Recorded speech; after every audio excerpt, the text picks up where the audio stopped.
Ola, que tal? Moi boas tardes. A Televisión de Galicia fai hoxe os seus telexornais desde aquí, desde a cidade da Coruña, que espera xa a chegada dos Reis Magos. Retransmitiremos desde aquí a cabalgata, aínda que, por suposto, acompañaremos tamén os Reis por todos os puntos de Galicia. A mañá está sendo un pouco fría aquí na cidade da Coruña, chove por momentos, pero esperemos que pola tarde a cousa estea xa un pouquiño mellor. En todo caso, este telexornal tamén se vai centrar na información do día. Por suposto, tenemos que facer unha primeira parada en Venezuela, para falarlles de Venezuela e, sobre todo, da situación de Nicolás Maduro, que xa foi trasladado ao xulgado de Nova York. O líder chavista escoitará os 4 delitos que lle imputan, entre eles narcoterrorismo e conspiración para introducir droga nos Estados Unidos durante 20 anos. Nicolás Maduro está acusado de 4 cargos pola Fiscalía Xeral dos Estados Unidos.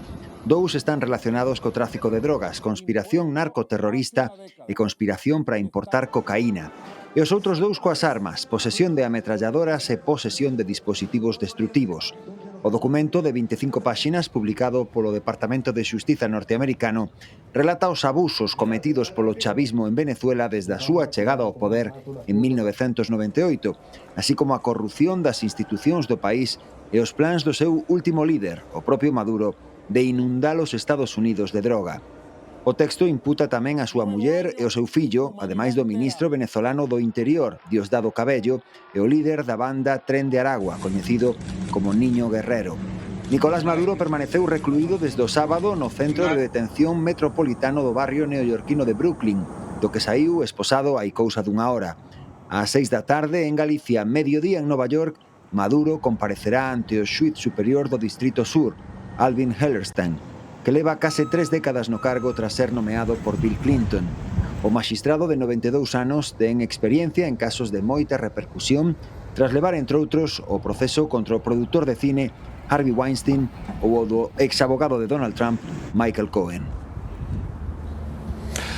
O caso é que todos son incógnitas arestora sobre o futuro en Venezuela. A nova presidenta interina, Delcy Rodríguez, ofreceulle colaboración aos Estados Unidos, pero Trump xa lle advertiu que eles están ao mando do país. A nova presidenta interina de Venezuela, Delcy Rodríguez, máis conciliadora, ofrecíalle nas últimas horas a Estados Unidos traballar conxuntamente nunha axenda de cooperación. O papel que asuma a ata agora a segunda de Maduro será clave no futuro do país, sempre que obedeza as instruccións de Washington, porque Trump xa avisou, queren acceso a todo. Repetiuno esta noite a bordo do avión presidencial, que eles gobernarán agora en Venezuela. We're in charge. Venezuela right now is a dead country. We have to bring it back. And we're going to have big investments by the oil companies to bring back the infrastructure. A operación militar para capturar a Maduro ten para algúns expertos unha interpretación contradictoria. É evidente que, desde o punto de vista xurídico, a operación de Estados Unidos é contraria ao ordenamento xurídico internacional, non? Pero, desde o punto de vista fáctico, detiveron a un tirano, a un represor, a un usurpador que perdeu as eleccións de 2024. O líder da oposición, Edmundo González Urrutia, exixiu a liberación dos presos políticos. Ninguna transición democrática es posible mientras haya un solo venezolano encarcelado de manera injusta. Pro exministro Margallo, para que a transición teña éxito, hai que contar co réxime chavista. Debe ser una democracia liberal completa, abierta a todos los venezolanos. A China, un dos grandes aliados de Venezuela, pediu a liberación inmediata de Maduro.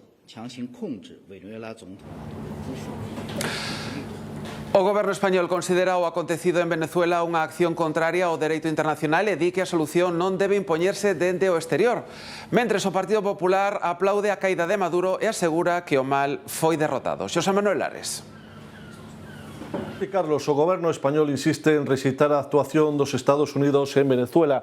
Estamos ante un precedente perigoso, asegurou o ministro de Asuntos Exteriores, José Manuel Álvarez, e insistiu en que non se impode impor a lei do máis forte. Botan de menos, lamentou Álvarez, unha resposta máis contundente da Unión Europea e dixo que manterán a comunicación co goberno venezolano encabezado xa por Delcy Rodríguez, pero tamén coa oposición daquel país. O Partido Popular, pola súa parte, mantén que o novo novo camiño de Venezuela deben marcalo Edmundo González e María Corina Machado, a vez que, respecto ao goberno español, din que agora non poden apelar ao dereito internacional despois de tolerar e axudar o réxime de Maduro da man de José Luis Rodríguez Zapatero.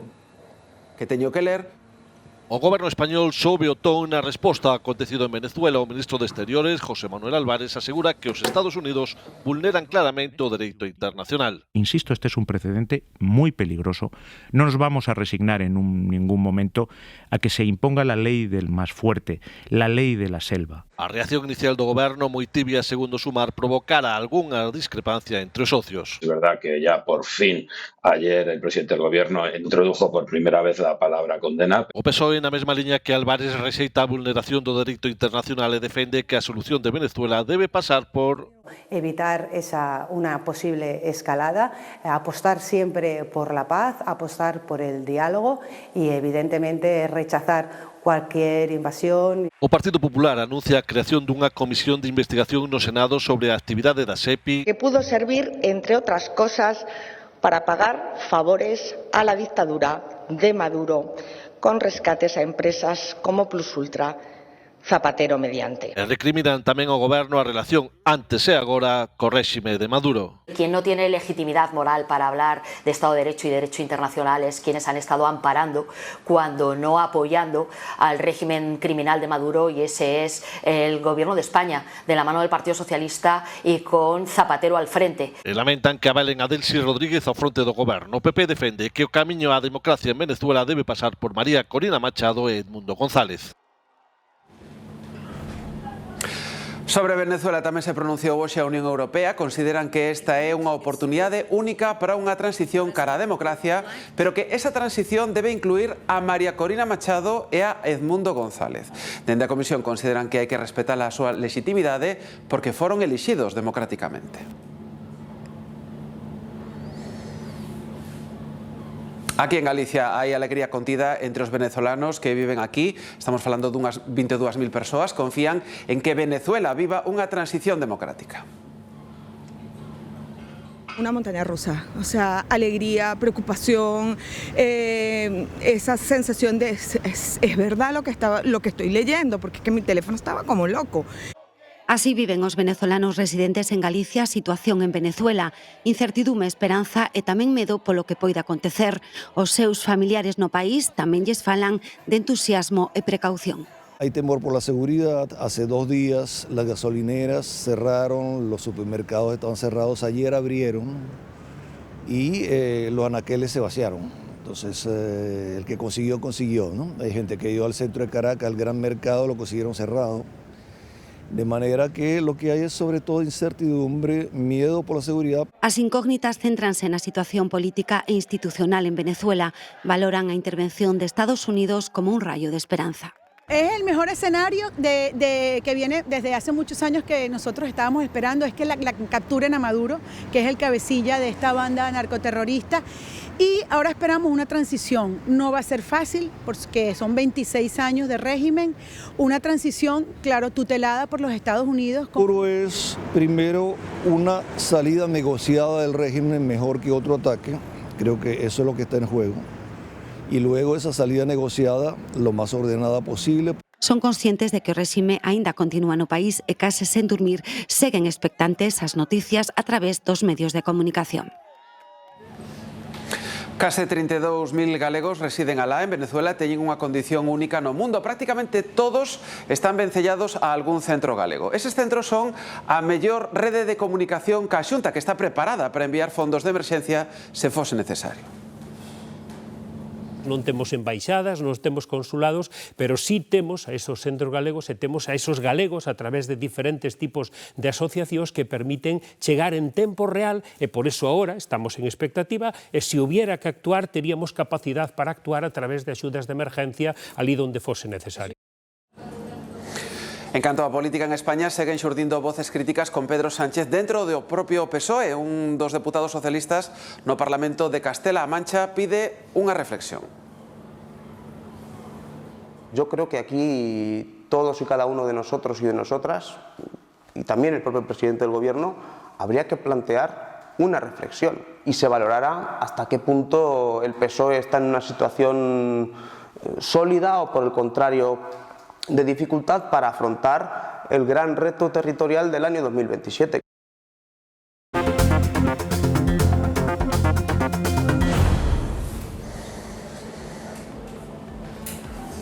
16.000 persoas saíron do paro en decembro e con eses datos temos xa a fotografía de todo 2025. O ano rematou con 152.000 parados menos no conxunto de España. É un descenso de case un 6%, que deixa o número total de desempregados en algo máis de 2.400.000. É a cifra máis baixa para un peche de ano dende 2007. Ademais, a Seguridade Social gañou algo máis de medio millón de afiliados. O ano 2025 pechou con 21.800.000 cotizantes. No solo hemos conseguido un récord de ocupación, sino que hemos conseguido un récord de ocupación de calidad, que esto es lo que me gustaría poner de manifiesto. No hemos creado cualquier tipo de empleo, sino empleo indefinido y con derechos basado en la estabilidad en el empleo y, por tanto, amoldado a lo que pretendió y así ha conseguido la reforma laboral. En Galicia o paro tamén baixou nas 4 provincias, nas 7 grandes cidades e en todos os sectores. Segundo os datos do Ministerio de Emprego, aquí descendeu en algo máis de 6.800 persoas. É unha caída do 5,73% con respecto de 2024. Pechamos 2025 con 112.000 persoas desempregadas. Ademais, Galicia gañou máis de 17.700 afiliados o ano pasado, que pechou con case 1.100.000 cotizantes. Galicia pecha o mes de decembro coa menor cifra de desemprego dende que hai rexistros históricos. 112.031 persoas rexistradas nas nosas listas de desemprego. Estos bons resultados transversalen toda Galicia, nas 4 provincias, nas 7 grandes cidades e tamén en todos os sectores produtivos. Un sector económico de referencia aquí na Coruña é o téxtil, un sector que factura case 15.000 millóns de euros e que lles dá traballo de xeito directo a 12.000 persoas. É un dos motores da economía de Galicia, un sector que non deixa de medrar e que ten na Coruña un nome de referencia mundial. Seguimos con la mirada puesta en el futuro. Queriendo crecer, sí, pero no solo en tamaño, en responsabilidad, en relevancia, en aportación de valores. Inditex marca o paso na vida social, cultural e económica da cidade, pero tamén serve de impulso para o tecido productivo da zona. Hai moitas empresas que están traballando para Inditex, que comenzan a traballar para Inditex, pero logo vanse diversificando, van independizándose Inditex de maneira total ou de maneira parcial. Siguen traballando mellor parcialmente, pero traballan tamén para outras empresas de España ou de fora de España. Empresas que chegan a ser referencia en sectores como a madeira. Fixernos crecer e evolucionar cas súas exigencias, gracias ao seu traballo que nos foron dando. E non só crecemos nós, tamén fíxonos colaborar con moitas empresas do entorno que tamén, directamente e indirectamente con nós, pois tamén traballan para Inditex. E tamén nas novas tecnoloxías. O sector das TIC, que está absorbendo máis da mitade de toda a produción galega, está se xerando na Coruña e está habendo unha serie de empresas importantes que están comenzando a consolidarse e a medrar dun xeito importante. As novas tecnoloxías están transformando o sector textil en Galicia para competir no mercado global cambiante competitivo, un dos retos para este ano que comeza. Conducía bébedo, chocou contra esta árbore e arrancouna, literalmente. Abandonou o vehículo e posteriormente pretendía que o seu fillo se fixera pasar polo condutor, pero as investigacións dos axentes descubriron o engano nuns minutos todos os detalles. Abrimos páxina de sucesos. A muller de 38 anos asasinada en Xaén e a súa exparella, un home de 61 anos, xa detido, estaban inscritos no sistema Bioxen como vítima e agresor. E había unha orde de afastamento. O Concello de Quesada decretou 3 días de loito por este crime machista. Multitudinario minuto de silencio no Concello de Quesada, en Xaén, en repulsa por un posible crime machista que continúa en fase de investigación. A vítima é unha muller de 38 anos. A Garda Civil detivo a súa exparella, un home de 61 anos con quen rematara a relación sentimental hai máis dun ano. Os dous figuraban no sistema Biogen. El tiña unha orde de afastamento dela. Esos indicios apuntan a la posibilidad de un homicidio, un asesinato por violencia de género, y es un momento fundamental para comprometernos de nuevo en esta lucha terrible contra los crímenes machistas. O corpo da muller apareceu nun lugar coñecido como Paraxe dos Muiños, con signos de ter sido coitelado. Agora analízanse os últimos movementos do detido antes e despois da localización do cadáver. Todo o pueblo de Quesada combatimos, estamos en contra deste acto, tenemos un dolor enorme. Neste municipio xienense decretaron 3 días de loito oficial. O home acusado de agredir sexualmente unha rapaza de 17 anos na Coruña non foi xulgado nunha vista rápida como transcendera nun principio. Os veciños din que están preocupados e indignados porque o suposto agresor quedara en liberdade. Os feitos aconteceron presuntamente contra as 3:20 da madrugada do sábado pasado. Daquela, a suposta vítima de 17 anos estaba sentada nun banco do barrio falando cos seus amigos. En un momento dado precisou ir ao cuarto de baño. Unha das rapazas que vive neste portal deulle as chaves da súa vivenda. Cando a moza accedeu ao edificio, atopouse co agora investigado que se meteu canda ela no ascensor. E sen mediar palabra agarrouna pola mandíbula coa intención de darlle un bico. A menor afastouno, pero el abrazouna e empurrouna contra unha das paredes do ascensor a vez que refregaba o seu corpo contra o da rapaza. É estremecedor, porque entrase e dice que estaba aí escondido. A rapaza se caforjeou con el e tuvo a habilidade de volver salir. Porque tiña apoio aí, porque podía salir el e volvela. E despois se ve que os outros incluso sacarían fotos ou o que fora porque o colleron enseguidita. Os axentes da Policía Nacional trasladaron ás dependencias policiais de Lonzas onde se negou a declarar. Pouco despois foi posto a disposición da xuíza de garda que acordou a súa posta en liberdade coa prohibición de sair do país e de achegarse á vítima a menos de 500 metros de distancia. Non hai xusticia. O máis indignante é que anda pola calle adiante. Preocupa mucho, mucho. O caso segue en fase de instrución e unha vez que conclúa fixarase a data do xuízo. En Ferrol, un condutor borracho bateu contra unha árbore e tirouna abaixo e intentou que o seu fillo apandase ca responsabilidade. Dimos en directo ata Ferrol. Demetrio Morenza. Sí, enganar a policía non é tan fácil como algúns poidan pensar. O golpe non foi pequeno, xa co impacto, como poden comprobar agora mesmo, do que aínda quedan restos do propio vehículo, no fondo deste tronco arrancou dende o fondo esta árbore que agora mesmo poden ver aquí nestas imaxes. O conductor deixou aquí o vehículo e marchouse e posteriormente outra persoa, neste caso seu fillo, presentouse nas dependencias da policía explicando que era el o que conducía ese vehículo que fora o que protagonizara esta colisión. Sin embargo, entre as preguntas e o interrogatorio que foi sometido por parte dos axentes, os axentes da Policía Local de Ferrol, detectaron que había incongruencias e argumentos que non se sostiñan, polo que empezaron a sospeitar que el non era o conductor, e a sorpresa saltaba cando posteriormente foi o pai o que se presentou nas dependencias da policía dicindo que era el o que conducía o vehículo. Foi sometido a unhas probas de alcolemia e o resultado foi positivo. Tamén deu positivo, neste caso en drogas, o condutor que acabou co coche estampado contra o muro dunha casa en Pontevedra. Case un quilómetro antes, xa chocara cun farol no que deixou a defensa do vehículo e por riba andaba sen seguro. Así quedou o vehículo esnafrado contra o muro desta casa na Rúa Pereiras. O impacto espertou os veciños da vivenda, dúas familias que levaron un bo susto pouco antes das 6 da mañá. Me desperté cuando me lo dijeron mis hermanos y cuando salí estaba el coche ya empotrado y nada más. No vimos nada, o sea, se enteró mi tía, le timbró a la policía. Pero é que o vehículo xa impactara contra un farol case un quilómetro antes. Tirouno e ali quedou a defensa na beiravía, na avenida de Montecelo. O condutor, que ten 35 anos, deu positivo en drogas e foi trasladado a Montecelo con feridas leves.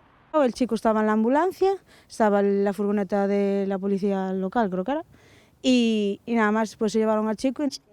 Agora valían os danos e terán que agardar para arranxalos porque o vehículo non tiña seguro. Ese portal ya no podemos abrir porque está...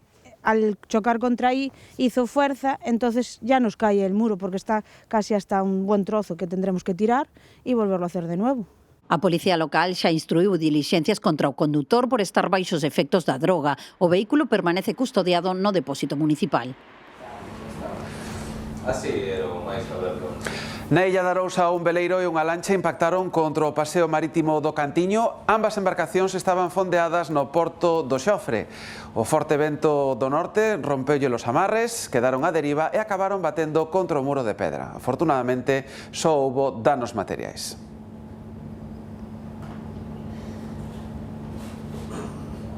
Na Coruña volveron a actuar os ladróns esta madrugada, desta vez nunha lavandería de Novo Mesoiro. Os donos piden axuda para localizar dúas persoas que rebentaron a porta e arrincaron a caixa dos cartos. Nuria.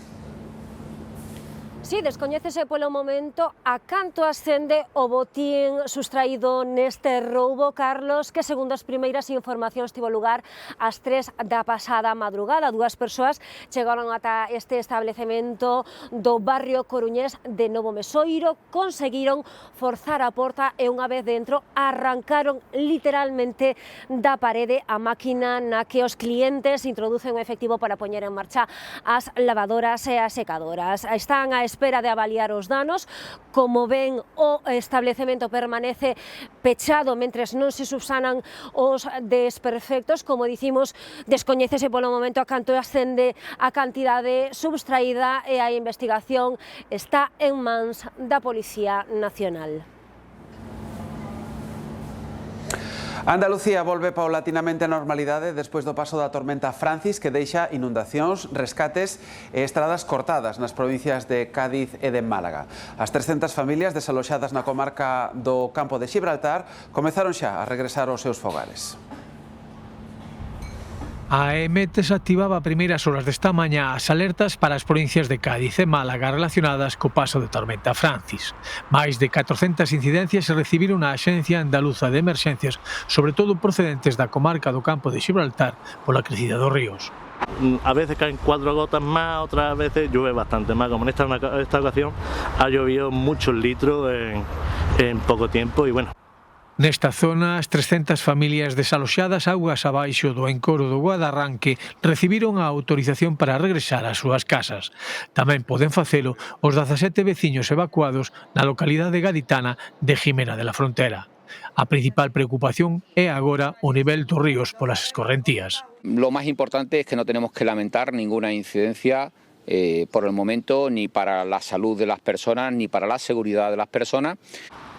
8 estradas andaluzas permanecen pechadas ao tráfico por inundacións, desbordamentos ou caída de árbores, 5 delas na provincia de Cádiz.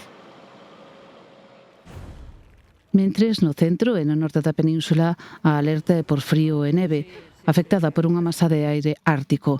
Madrid, Segovia, Ávila, Teruel, Lleida ou Soria despertaron esta mañá cubertas de neve, aínda que a temperatura máis baixa se anotou hoxe en Cantabria.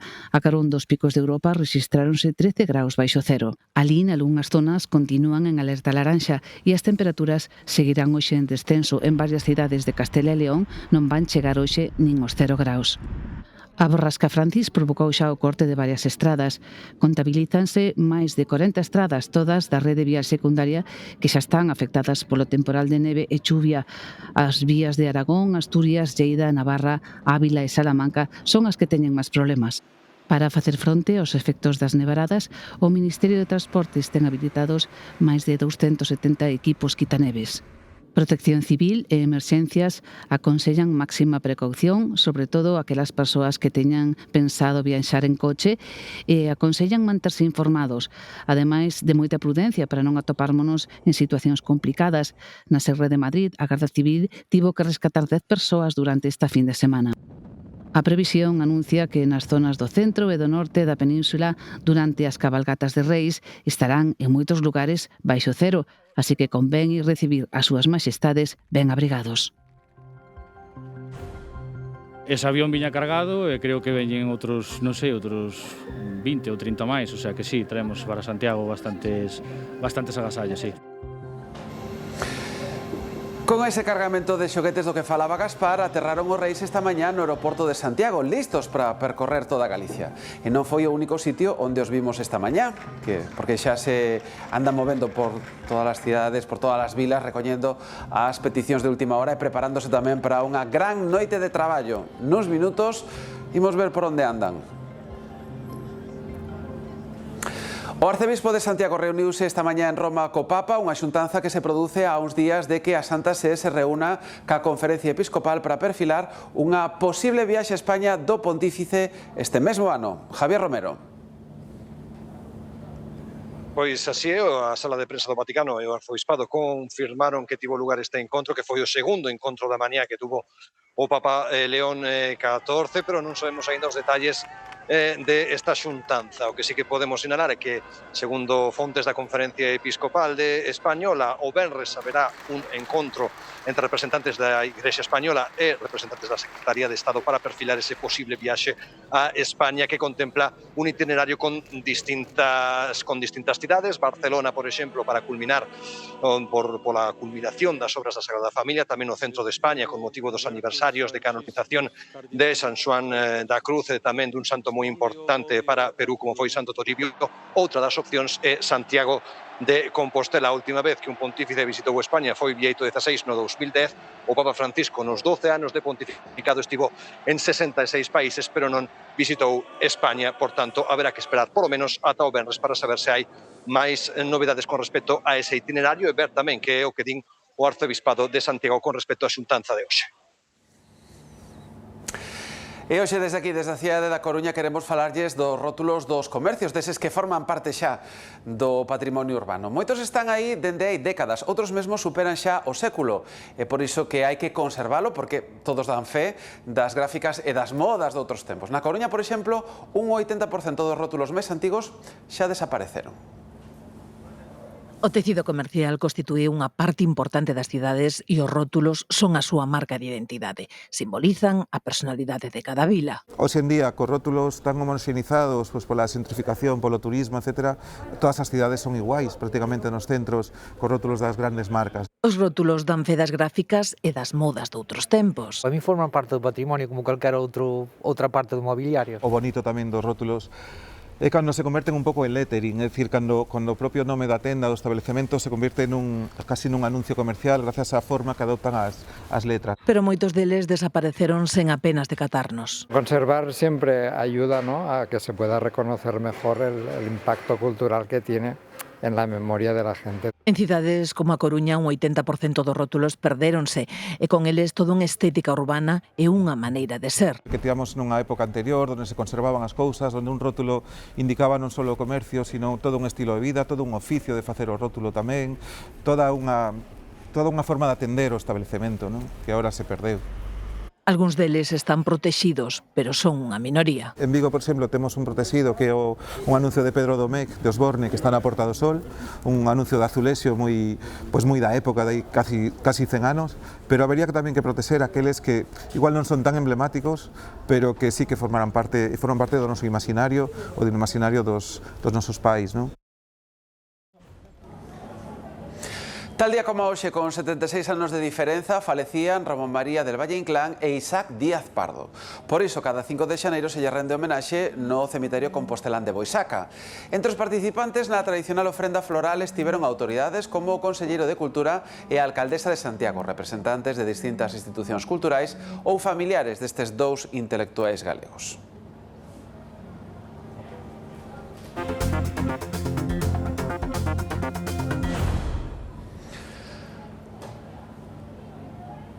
Por fin, os Reis Magos xa están en Galicia. As súas majestades aterraron a media mañá no aeroporto de Santiago, fixeron algunhas visitas protocolarias, xantaron e foron descansar. Teñen por diante unha noite de moito traballo e antes deben repasar ben as peticións para que non falte ningún regalo, Mónica.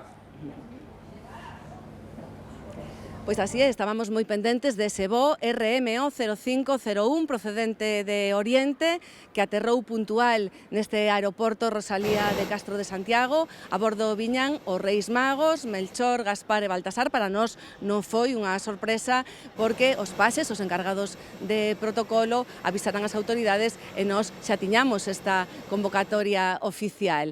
Os Reis, como comentabas, estiveron aquí cos nenos, saudáronos, recibiron tamén as cartas dos que foron máis preguiceiros e aínda non llas entregaran, e agora mesmo, según puidemos saber, Melchor, Gaspar e Baltasar están descansando nos seus aposentos despois de gozar da gastronomía local. Queren dormir unha pequena sesta porque lles espera unha noite de moitísimo traballo. Pues doíame un pouco a barriga, porque estou nervioso, pero saludeinos, firmáronme. Con moitísimos nervios, pero sen esquecer o fundamental. Melchor, Gaspar e Baltasar. Baltasar. E cal é o que che gusta máis de todos? Un vestido de sirena. Moitos nenos que esqueceran escribir a carta puideron facer as peticións persoalmente esta mañá na chegada dos Reis a Lavacolla. Quen che dixo a ti que iban vir aquí? A mi mamá. Sí, non lle deras a carta aínda, o carteiro, nin nada. E que lle posa aí que che traian? Unha casita de ratones, máis un conexiño que se repite. É un placer, como sempre, estar outra vez aquí en Santiago, e nesta gran cidade, por ver outra vez a catedral, por disfrutar da gastronomía. Bueno, temos que descansar un poquinho agora porque esperanos unha tarde-noite moi ajetreada, non? Os cativos, os non tan cativos, pois foron xente moi boa, entonces, pois, bueno, vamos a traer todo o que a xente máis ou menos pida, e o que queremos tamén é que ter moita saúde para todos. Sí que falei, acabo de falar. Sí. A verdad que non sei que me preguntar, nada. Ibas nervioso? Que? Sí. Por que se pon así tan nerviosa? A mí tamén me pasa. Porque acabas de ver os Reis. Gaspar díxonos que non nos preocupemos que traen 30 avións cargados de xoguetes. Só piden que lles deixemos un tentempié. Non sei, erva ou cenouras ou algo para os camelos. Despois de aterrar en Santiago, as súas majestades do Oriente fixeron parada en Vigo, Mar.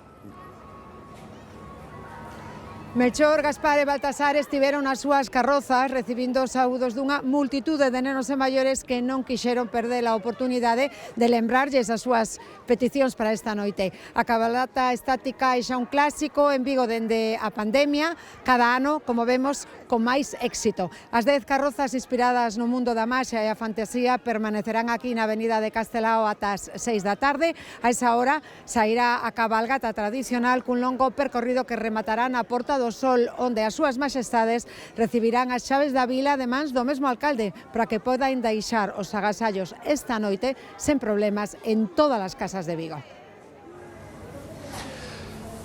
Pero os reis non andan só polas cidades, tamén os vimos, por exemplo, polas parroquias de Ribeira. Montados nun bus, fixeron varias paradas para recoller as últimas cartas e saudar os nenos. Son as últimas aparicións dos reis antes de sair esta tarde en cabalgata por vilas e cidades galegas. Aquí vai unha pequena axenda para os máis despistados. Na Coruña, o desfile dos reis empezará este ano na Rúa Revolución Francesa. Parte ás 5:30 e prevese que chegue á Praza de María Pita arredor das 8. A comitiva de 13 carrozas e 6 trens inspírase este 2026 na astronomía e os fenómenos celestes. A Ferrol, os magos chegarán como sempre por mar. O desembarco está previsto para as 5:15 no Peirao de Curuxeiras.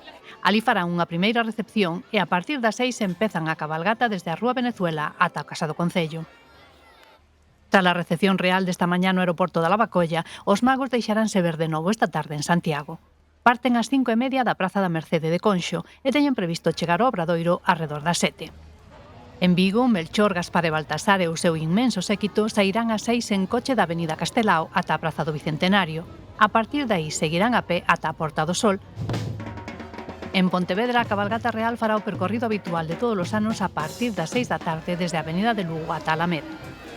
En Ourense, os magos manteñen o costume de viren en tren. Chegarán ás 6 e desde a estación poñerán en marcha a súa comitiva ata a Praza do Concello. En Lugo, os reis saen tamén ás 6 desde o Parque da Milagrosa. Unha chea de seres dos mundos fantásticos acompañarános ata a Praza Maior. En xeral, desde as 5 da tarde en diante está previsto que as caravanas reais cheguen tamén a todas as vilas de Galicia co cargamento de agasallos que van repartir esta noite. Hai cousas que nunca cambian, a ilusión, os nervios da noite de reis, pero que pasa cos xoguetes? As novas tecnoloxías fan que cada vez sexan máis sofisticados e as modas máis pasaxeiras, pero aínda así perviven os xoguetes de toda a vida.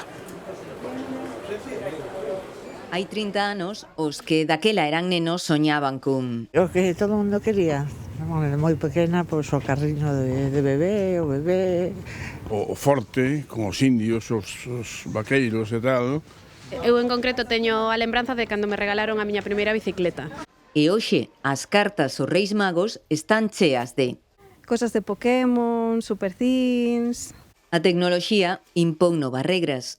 Sí que é verdad que están sempre, pois, non é unha tablet, é ordenador, desde pequenos xa están, bueno, o movimento do dedo ese xa nacen con el. Hoxe darlles unha maquinita xa te olvidas dos nenos. E mentres que os pequenos soñan co que está por chegar, os maiores lembran o que xa foi e tratan de conservalo. Na calle era onde mellor lo pasabas e ademais sin peligro ningún. No medio... xogos así de familia, recordo o Monopoly, que entonces se chamaba o Palé. Son más bien los padres los que buscan pues a lo mejor algo un poquito más educativo o algo de madera. Yo soy un fan de los juegos de mesa, manualidades y cuentos, creo que siempre es lo mejor. Porque por moito que cambien os tempos e os xoguetes, a maxia do Nadal non entende de modas. Non só os nenos, tamén hai moitos adultos que agardan con impaciencia a chegada das súas majestades do Oriente. Moitos maiores de idade tamén piden xoguetes como agasallo e, segundo os datos do sector, xa representan o 30% da facturación en España. É un mercado en crecemento que compensa a caída da natalidade. Carlos. Os adultos tamén xogamos, ou deberíamos, agasallos como os que hai nesta tenda, neste escaparate, xogos ou xoguetes para xente maior, son dende logo un tesouro para coleccionistas, pero tamén un xeito que moitas e moitos buscan para revivir aqueles maravillosos días da infancia. Por iso, hoxe, os magos do Oriente andan atarefados en tendas como esta, buscando ese regaliño que mañá faga tamén sorrir a moitos que xa teñen uns cantos anos. Queridos Reis Magos, esta no traballei moito e quero pedir algo. Segundo os fabricantes de xoguetes, os adultos xa representan o 30% do negocio. Me voy a comprarme la Game Boy SP edición Pokémon, porque es una consola de mi infancia. Es pura nostalgia, entonces pues imagínate que si tú de niña tenías una Game Boy, pues lo más probable es que tu pareja o así pues te venga a buscar una Game Boy para poder regalártelas. Heladera Bandai, ¿cuántas cosas puedes hacer? Tus platos preferidos puedes preparar. Llegan los Madelman 2050. Pois eu creo que se volver á infancia pediría de novo as tres mellizas, porque fixeronme moi feliz naqueles tempos, a verdade que sí. Eu creo que ou esta maqueta ou esta outra. A quen vai ser? A quen lle van deixar os Reis Magos? A mi marido. Sí. Es que la mayor parte de los adultos que compran este tipo de cosas no tienen hijos, entonces gastan bastante. O sea, no se paran a pensar, no, me voy a gastar 200 euros en un Lego, porque a lo mejor el niño quiere otra cosa, ¿no? Como no tienen. Dragon Ball. Dragon Ball, al fin y al cabo, a nosa infancia, además na galega, esta vitrina chea vai volando, vai entrando, salendo, entrando, saindo. Estaba a coller un libro para min. Para Reis. Para Reis, sí. As vendas para adultos compensan o descenso da natalidade, que segue baixando en España. A masa de aire frío do norte que percorre Galicia deixou temperaturas moi baixas, especialmente na montaña de Lugo e tamén na provincia de Ourense, onde prácticamente todas as localidades espertaron hoxe baixo cero. Mañá moi xélida e con temperaturas baixo cero en case todas as localidades da provincia de Ourense. Na capital amenceu a 1 grau baixo cero. Mucho frío, sí, sí. E que non nos queixemos. A ciorrodicia por aí, pois bastante, me imagino. Esta foi a noite a madrugada máis fría deste inverno. Nas zonas de montaña o termómetro baixou ata os 9,9 graus baixo cero en Manzaneda, o valor máis baixo de Galicia, pero é que co vento do norte a sensación térmica era ali, a primeira hora da mañá, de case 24 graus baixo cero. E menos 4 rexistráronse en vilas como Maceda. Sí, hoxe está máis fresca. Se nota bastante el frío, mas en cuanto se va el sol, la verdad es que pela. Moito, además ven moi descontrolado. Vamos quedar congelados todos. Nada, despois xeada e pola carretera andar con cuidadiño. Moito frío, con moito frío. Un frío de xaneiro que din que é bo para a terra e para facer as matanzas. Para as matanzas principalmente. O xaneiro sempre foi de frío. Regarse cara ao frío, plantarlle cara. A medianoite volverase a activar o aviso amarelo por baixas temperaturas nas zonas da montaña ourensá.